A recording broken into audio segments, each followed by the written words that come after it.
The easiest answer is to race a lot. The more you race, the more you'll get comfortable with it. I think you still have to do hours to train for crit. It's not like you can ride 10 hours a week, and if it feels good and you're comfortable, that helps with the being relaxed and all of that. Whereas if not every corner, if you try to ride 25s. How would you describe the Belgian crack of death?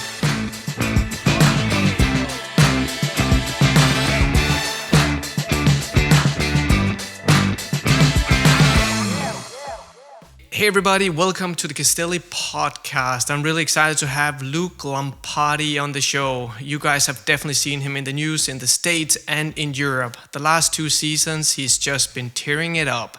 In the recent seasons, Luke has turned into one of the most sought after young riders out there as a result of his long list of victories and impressive potential in both sprints and one-day races. At only 21 years of age, Luke has made a big career step into the World Tour now after 3 seasons with Trinity Racing and a remarkable palmarès for his age, including becoming the youngest US Pro Crit champion as he won 3 times back-to-back, stage winner at Giro next Gen, Tour of Japan, Tour de Bretagne, Tour of Taiwan, Lincoln Grand Prix, and the list goes on and on. So without further delay, let's welcome Luke, and congrats on the 2-year signing with Soudal Quick-Step. Yeah, thank you very much. It's nice to be back with you guys, and nice to be on the show. Thanks for having me. It's amazing to have you here. Luke, first of all, when I've been looking over the results from the last couple of years, and especially representing an Italian brand, I've always been curious to hear about your,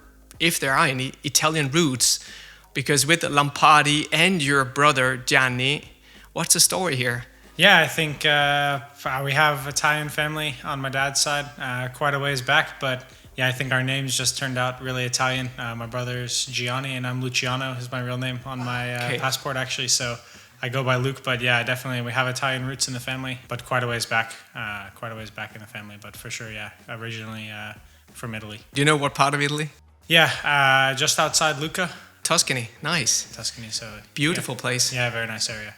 Also where back in the 90s all the Italian pro cyclists would stay. Yeah, many guys from the 90s were living there. Yeah. A lot of actually directors I've had that started in Italy were racing there and living there. Cool. You're from Southern California, now based in Girona, Europe, the mecca of cycling. But let's start the show by having you tell our listeners where you are from exactly and how you got into cycling. Yeah, so I'm actually from Northern California, near San Francisco, about 1 hour north of San Francisco, Sonoma County, Sebastopol specifically for those who know the area. And yeah, it's really a nice spot to grow up as a kid, really good riding, all of that. But yeah, how I actually got into bicycles is I raced motocross when I was really young. That's what my dad did, was dirt bikes, and then kind of started training on a bicycle when I was 11, and then eventually just switched. It kind of just happened. Me and my brother both were really into bicycles at the time and doing both, and then it came time to make a bit of a decision what we wanted to do, and yeah, we started racing bicycles from then on, and since then I've been kind of full gas on the bike. That's why you also have so great technical skills on the bike. Yeah, I think it plays a bit of a part to it. I mean, obviously it's a bit different, but of course I grew up on 2 wheels, and you grow up at speed, and doing that stuff, it helps you a lot with the bike for sure. It does. Do you still ride your mountain bike once in a while? Yeah, I still really enjoy riding the mountain bike. I raced a lot when I was younger on the mountain bike, and then my first year with Trinity, when there was a bit less road after COVID year, I did a little bit on the mountain bike as well, and then still I like to train on the mountain bike. I have a mountain bike in Girona, a mountain bike in California, so when I'm back home for off season I ride a bit, and then during the season I try to get in a few mountain bike rides when I can. So yeah, I really enjoy still being on the mountain bike. Yeah, no, it's cool. Also just to detach yourself from everyday life or the road, have really a bit of fun on the bike. Yeah, it's just something a bit different. Mentally it's refreshing as well, but you're still riding. In Girona, do you also go and shred the trails with Nathan Haas once in a while, also coming with a background of mountain biking? Yeah, actually, I have rode with him a few times. I don't know him super well, but yeah, I've seen him around Girona and met him here and there, but I haven't rode with him much. Also because you both have different programs, and yeah. I think there's a lot of guys in Girona, but for sure everyone is super busy. Everyone's at this race, that race. Yeah. He's doing different stuff. Like, everybody has such a different schedule. You see people, but it's you're in and out all the time, so you never know who's actually there and who's not there. Yeah. Have you been by the Castelli store there in Girona, the flagship store? I have. Yeah. I've seen it since it went in. Actually, I've had my place there, and yeah, it's been really cool to see it kind of come to life there in Girona and become a popular spot. Yeah, no, it's definitely popular. I'm actually heading up there Friday after the few days here with the team. Very nice. It'd be nice to stop by now that I actually wear Castelli. It'll be nice to go in and say hi. Oh yeah, you should. I mean, Luisa and Oscar are fantastic. The two guys we have there in the store. You can always swing by for a good Italian coffee whenever you want. So Luke, another thing is also which I'm really excited about is that it's great to have you back in Castelli. You know, you rode 2 years for Lux wearing Castelli. That was 2019 and 20. Yeah, I think 2019 and 2020 I was with Lux, and I wore Castelli then. So yeah, it's nice to be back. Do you have a favorite aero suit, jersey, bib short, jacket, or accessory? Yeah, I think one of the things that I really missed that I'll get to wear again is the base layer. The merino wool base layer was one of those things in winter that you don't see it, and a lot of people don't see it when you ride because you have a jacket or a jersey on over. But it's one of my favorite pieces of clothing I've ever had, and I think to have that again will be really nice to wear. And it's not something that someone sees, so it's not always something you can be like, oh, check out my base layer, but it's really nice. So on the cold days, for sure, it's really, really good. We'll get into this in a bit about your schedule for the season, but you're definitely going to need some of that warm weather gear or the foul weather gear, especially coming into the classics or pre-classics. It depends. I don't know if you already have a list of the spring races that you'll be doing. Yeah, I have a bit of a schedule. I start in Mallorca, so you never know what you need there. It could either be a lot of rain or it could be pretty nice, but I start there and then either Bessèges or Oman, and then to the kind of the pre-classics. None of the big classics, but I do a lot of the pre-classics. I'll be at Kern on opening weekend, so start there. So yeah, for sure we'll need a bit of the winter gear. Yeah, with the Kern, Brussels Kern. Wow, I still remember that. Yeah, that was 2010 that we outfitted the whole Sevilla test team in the Gabba. First time the world really saw that all stealth black short sleeve, almost waterproof jersey that those guys were wearing compared to the rest of the pack wearing big heavy rain capes like parachutes and stuff. So let's rewind back a little. How did you then from Lux make the leap from US racing to European racing?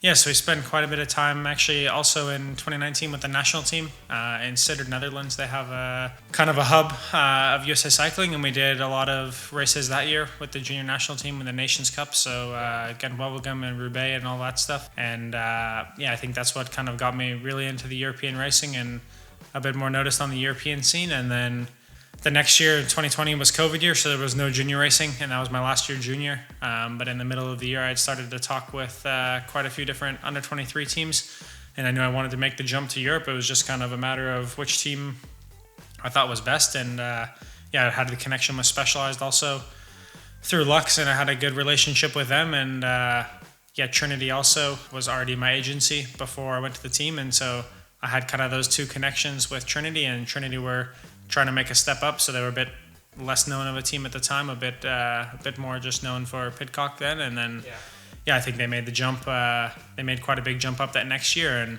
I was really happy I joined the team then. So joined the team the beginning of 2021. That was also when you moved, of course, then to Europe. Yeah, so that year I spent most of my year in Europe, a little bit of time in Girona, quite a bit of time in Belgium, and then at the end of the year, in about November, I got an apartment in Girona, and since then I've been based in Girona during the season, and then just back to California for the off season. And also Trinity, it must have been between brackets an easier transition to Europe because it's everyone speaks English on the team. It's an English team, but it's also a team that has fostered so many talented cyclists, some of them who also, just like yourself, made the leap to the world tour, like you mentioned Tom Pidcock, we have Ben Turner, Ben Healy. I mean, they're all graduated from the team.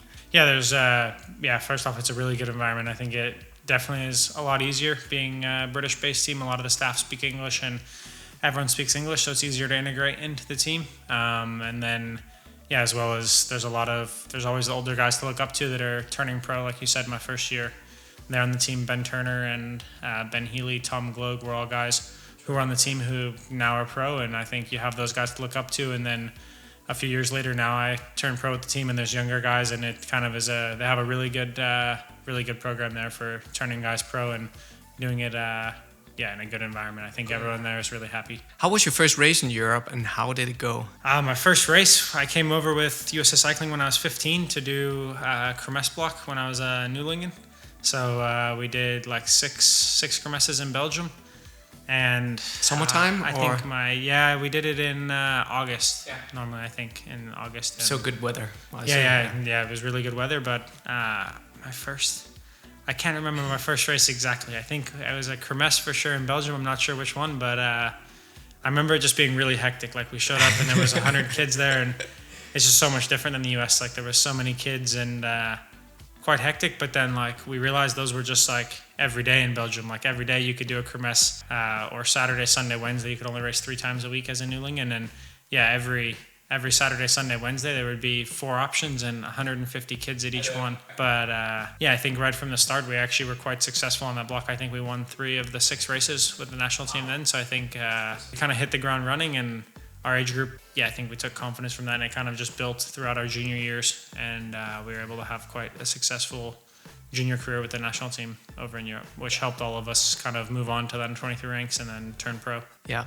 I remember also my first or second year at the under 23. I also decided just to take a couple of months, which ended up to be almost a year in Belgium, racing Kermesse and then racing some of the bigger races under 23 on the weekends. But it's just like you said, during the week, we had a training program, but we would just go and do the Kermesse races, and then you would look at back then it was the SIM power meter, and you would just do the TSS that you were supposed to do that day, or those power numbers, and you either just drop out when they were done, or you would do it full on a race. But I remember, I think one time for me, I flatted in a morning crit in summertime or Kermesse, but then in the afternoon there was another race, so you always you just pulled out okay, I'm not even going to try to catch back on. I'm just going to go and do another race in the afternoon.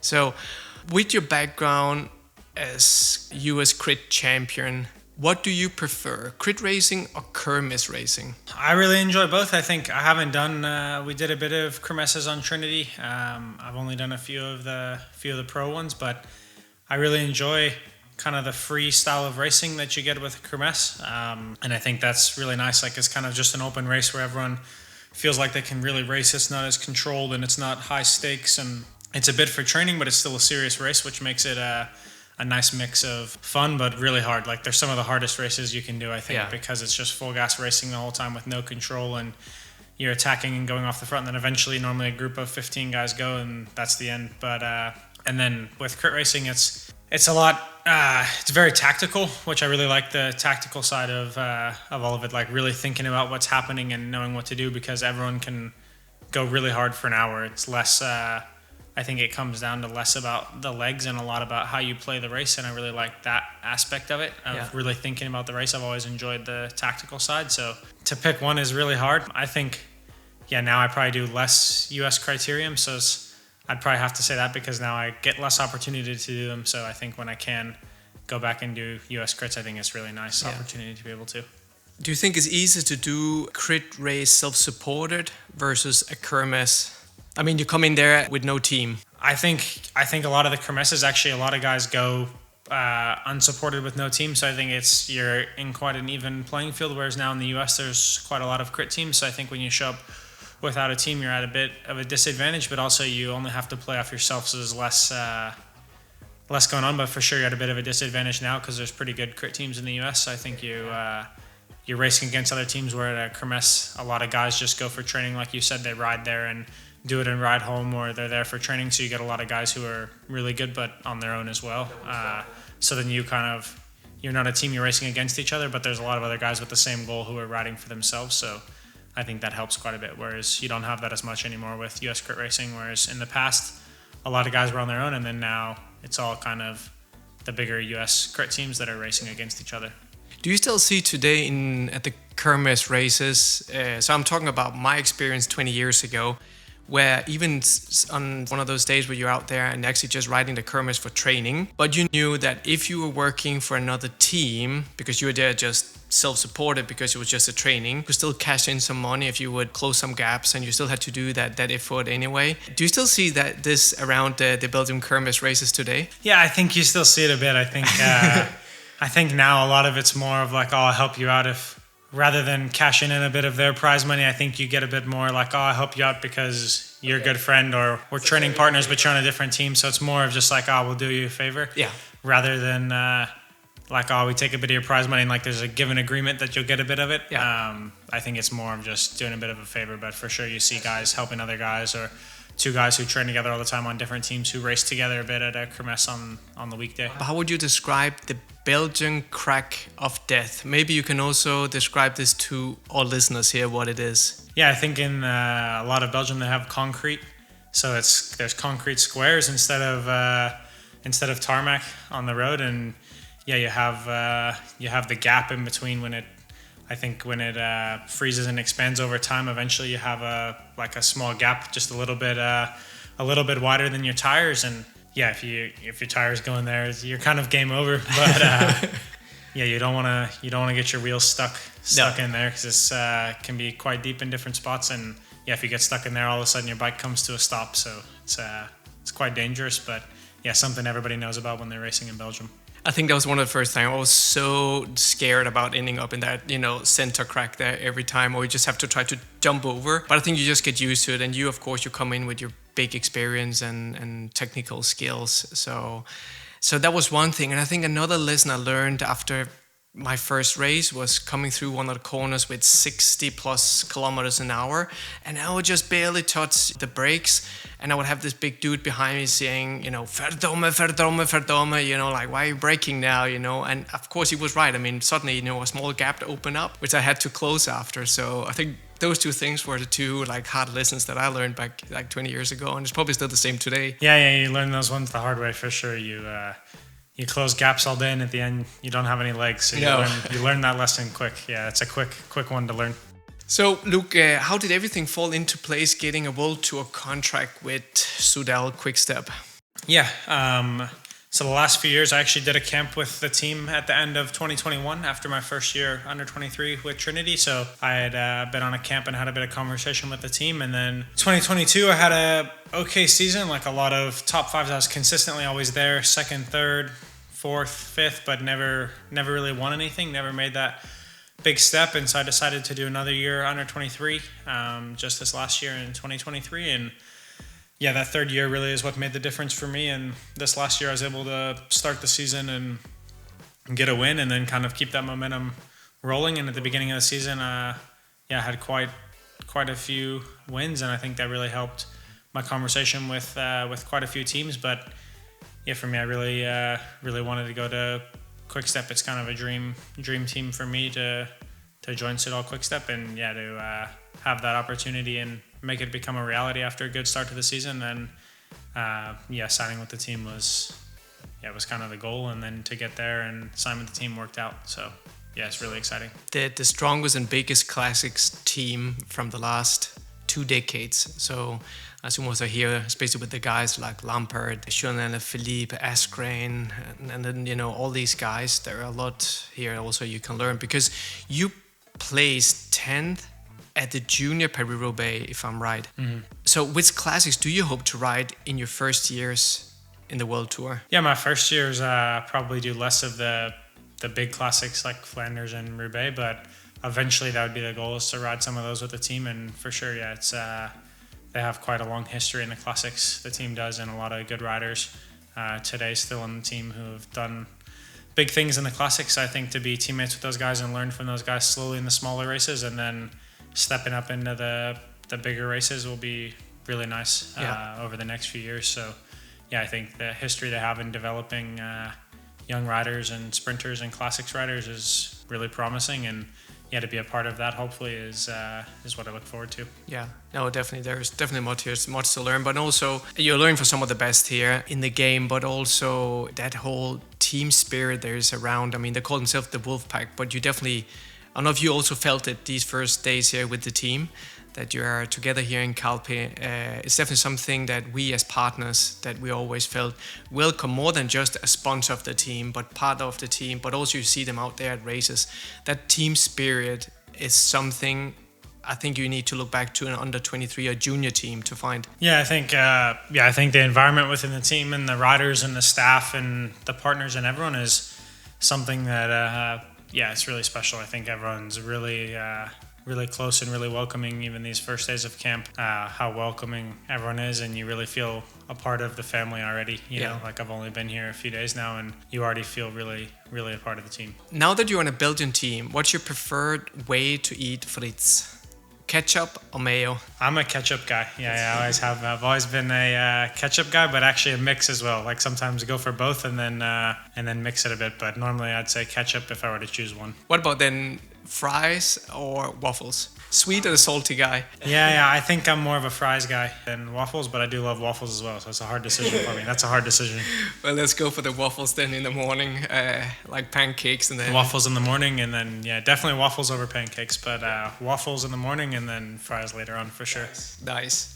Okay, Luke, so we only got 15 minutes left. So I just want to pick your brain here on crit racing, since we have one of the best in the game here. So crit racing takes place all over the country, in the States and in Europe as well. This means that all the courses, climates and race conditions are different. In your opinion, where should we start to shape our perspective around upcoming events, and what are the key things that we should consider when thinking about participating in an upcoming crit race? I think there's, in the US it's really growing, the crit racing scene, and there's a lot more hype around it every year, and it's growing. I think if you're going to look at going to crit racing, I think your best experience is to go to Tulsa Tough first. Is like kind of the biggest one in the US. It's a full weekend, Friday, Saturday, Sunday of crit racing, and I think if you're going to go for one race, go to those 3 days, and I think you'll really see what it's about. You have a really good fan base there, really cool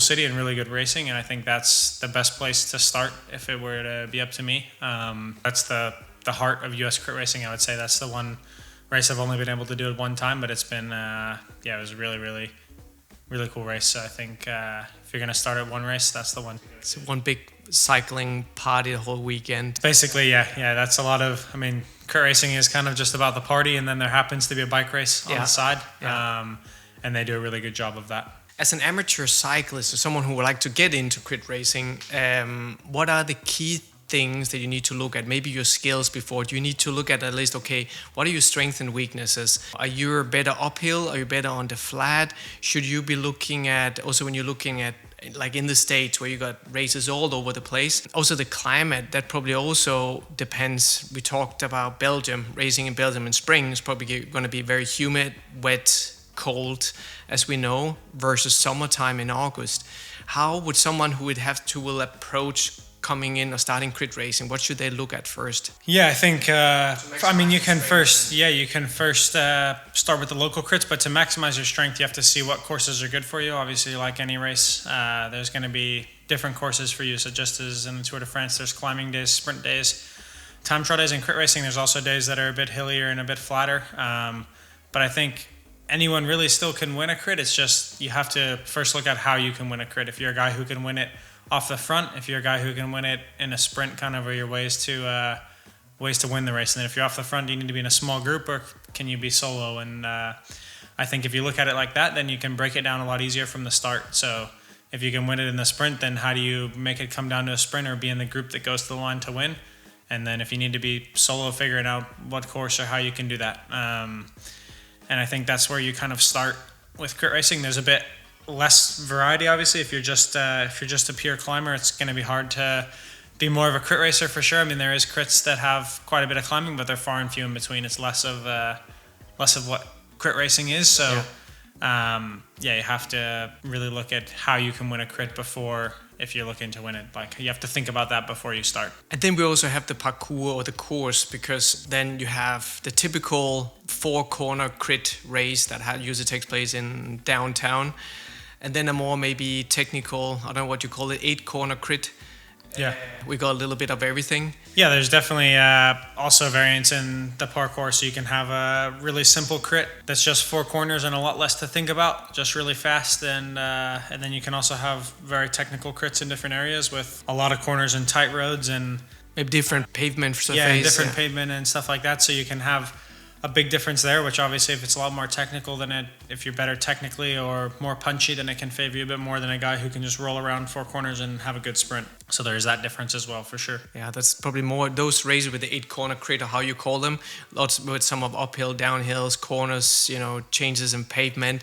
Those are probably more difficult technically, as you said, but also to be able to control as a team, isn't it? Yeah, I think it's actually with a lot more corners, it's a bit easier to control it as a team. At the end of the day, for an hour, you can only ride so fast. So if you have enough guys on the front, a team can only ride 60 k's an hour. You can only do it so long. So if you have guys chopping off on the front, you can kind of control that, as well as with the corners. If you have a team on the front, only so many guys can pass you in 50 meters, 75 meters in between the corners, 100 meters. So if you don't have long straightaways, it's harder for guys to pass. So by the time someone attacks and gets around 6 guys, they already can only get a 2-second gap, and then you can bring it back. So I think when there's a lot of corners, it can actually be a bit easier to control than if there's just 4 corners, because then it's a bit more of a drag race, if that makes sense. So yeah, it depends on the team and the strength of the team, but I think if it's technical, it can be almost easier to control if you have a strong team. What is your favorite race course?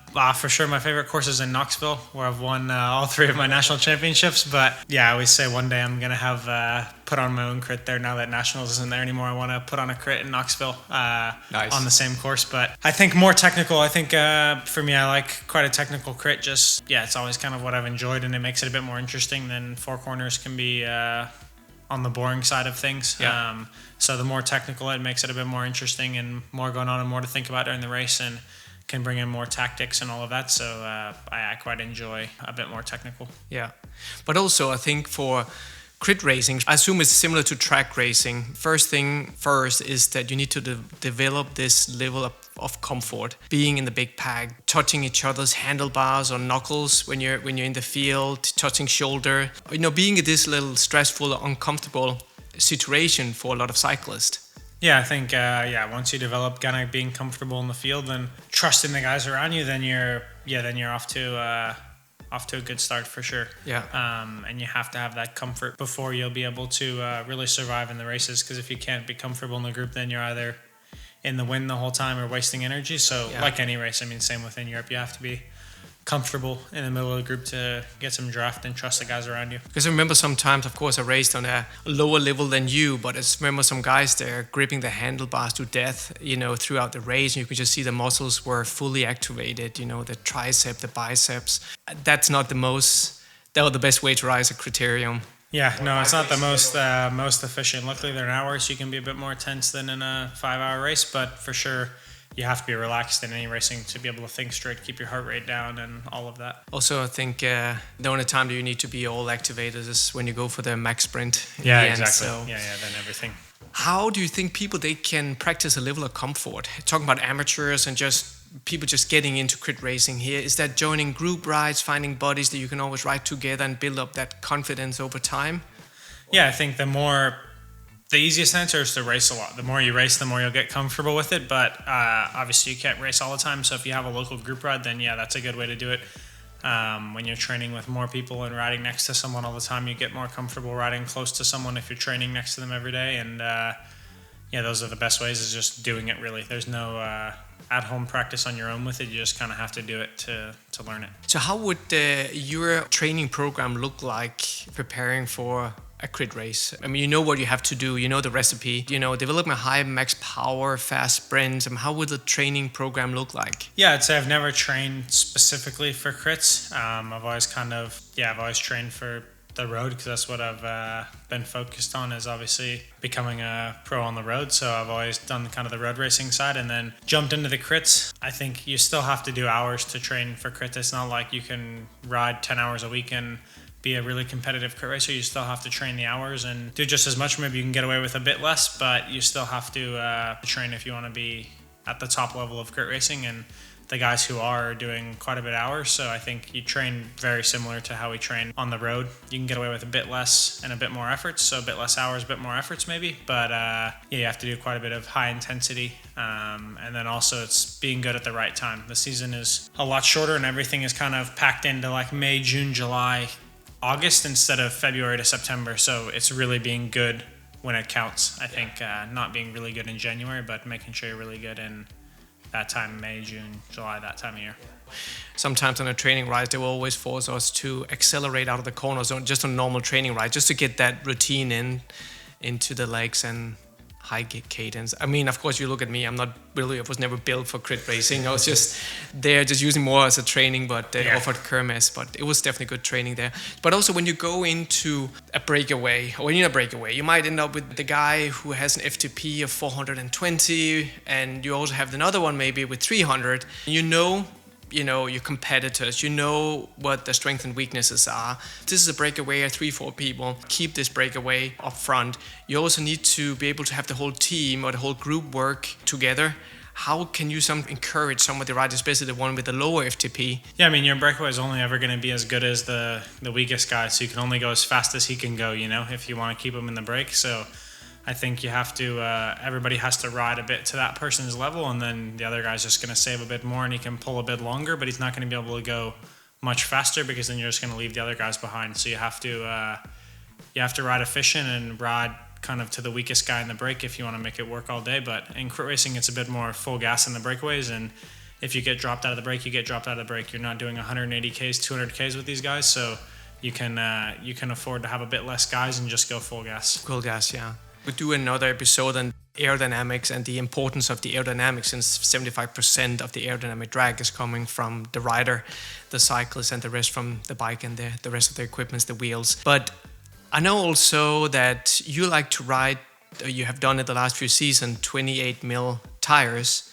for crit racing, tubeless, I assume, or? Yeah. Is there a reason for the 28? Have you tried to go up and down? I like a wider tire, kind of always have. I've always enjoyed a 28, and then I train on a 30-32 or 30 or 32. But yeah, I've always just kind of enjoyed the 28s and the feel of a 28. And then, I think things are proving that it's a bit faster. Better grip, traction. Yeah, a bit better traction. And I think a lot of it's just that feeling. Like with crit racing, you can do a lot of testing, but if it feels good and you're comfortable, that helps with the being relaxed and all of that. Whereas if not every corner, if you try to ride 25s, you might be stressed in every corner and thinking about it, and then that can also be maybe more wear and tear on you than if you're just comfortable on the 28. And I think just what feels good can sometimes be better than what tests good, if that makes sense in crit racing. What would your tire pressure usually be? Normally in PSI, I'd run about 70 PSI. Front and rear, normally for crits. Yeah, and for cobbles? And wet days? Yeah, I mean, wet days we can go down to 50, 45, 50, somewhere around there. PSI for cobbles, wet days, and you can run lower and lower all the time now with tubeless, so it's only getting lower. Lower, yeah. Last thing, one of the big questions that I always get based around is nutrition. How does your nutrition usually looks like on a race day, before a race, or directly after the race? Yeah, for me, I think the morning of the race, having a nice breakfast. Normally, I'm not too picky of an eater. I'll kind of have whatever the team has the morning of a race, whether that's rice and eggs or sometimes oatmeal or porridge is also good. I'm happy with oats as well. So yeah, I'm just about kind of getting enough the morning of the race, and then making sure you have a good coffee before the race, which isn't always possible, but if you have a good coffee, then it's a good day. And then after the race, normally the team has a meal there of whether it's pasta or some sort of rice. You normally have something with some carbs in it for after the race.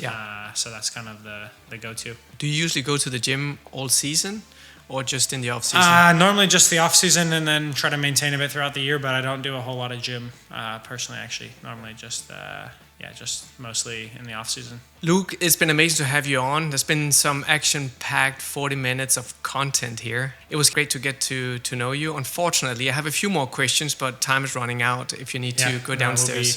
We'll be back for another episode for sure. Exactly, that sounds good. No, thank you guys for having me on. Yeah, I appreciate it. Thank you, Luke, and good luck for the season. Thank you.